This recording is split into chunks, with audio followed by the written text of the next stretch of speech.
ഇന്ന് നമുക്കൊരു ചെറിയ കഥയാവാം. ഒരു സുന്ദരനും സുമുഖനുമായ ചെറുപ്പക്കാരൻ ഉദ്യോഗസ്ഥനാണ്. അദ്ദേഹത്തിൻ്റെ ജോലിയിൽ അദ്ദേഹത്തിന് ഉയർന്ന പദവി കിട്ടി, ജോലിക്കയറ്റം കിട്ടി.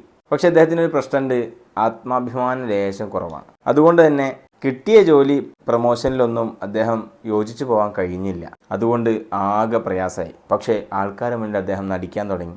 ആരെങ്കിലും വന്നാൽ ഞാൻ ജോലി തിരക്കാണെന്നിങ്ങനെ അഭിനയിക്കാൻ തുടങ്ങി. കുറച്ച് ദിവസം കഴിഞ്ഞപ്പോൾ ഒരാൾ ഡോറിന് മുട്ടി. കയറി വരാൻ വേണ്ടി പറയുന്നതിന് മുമ്പ് തിരക്കിലാണെന്ന് കാണിക്കാൻ വേണ്ടിയിട്ട് ഓഫീസിലെ ഫോൺ എടുത്ത് ചെവിയിൽ വെച്ചു. എന്നിട്ട് യെസ് കമീൻ എന്ന് പറഞ്ഞു. അദ്ദേഹം നേരെ കയറി വന്ന് നേരെ തൊട്ടടുത്ത് നിന്ന സമയത്ത് യെസ് ഞാൻ പറഞ്ഞതുപോലെ ശരിയാക്കിക്കോളാം, എല്ലാം ഞാൻ ഏറ്റു എന്ന് പറഞ്ഞ് ഫോൺ താഴെ വെച്ചു. എന്താ വന്നതെന്ന് ചോദിച്ചപ്പോൾ പറഞ്ഞു, ഇവിടുത്തെ തകരാറിലായ ഫോണ് നന്നാക്കാൻ വന്ന ആളാണ് ഞാൻ. ഇവിടെ നമുക്ക് മനസ്സിലാക്കേണ്ടത് ഇതിൽ നിന്ന് എന്താണ് നമ്മൾ പഠിക്കേണ്ടതെന്നുള്ളതാണ്. എന്തിനാണ് നാം ഇല്ലാത്തത് നടിക്കുന്നത്? എന്താണ് നാം നേടേണ്ടത്?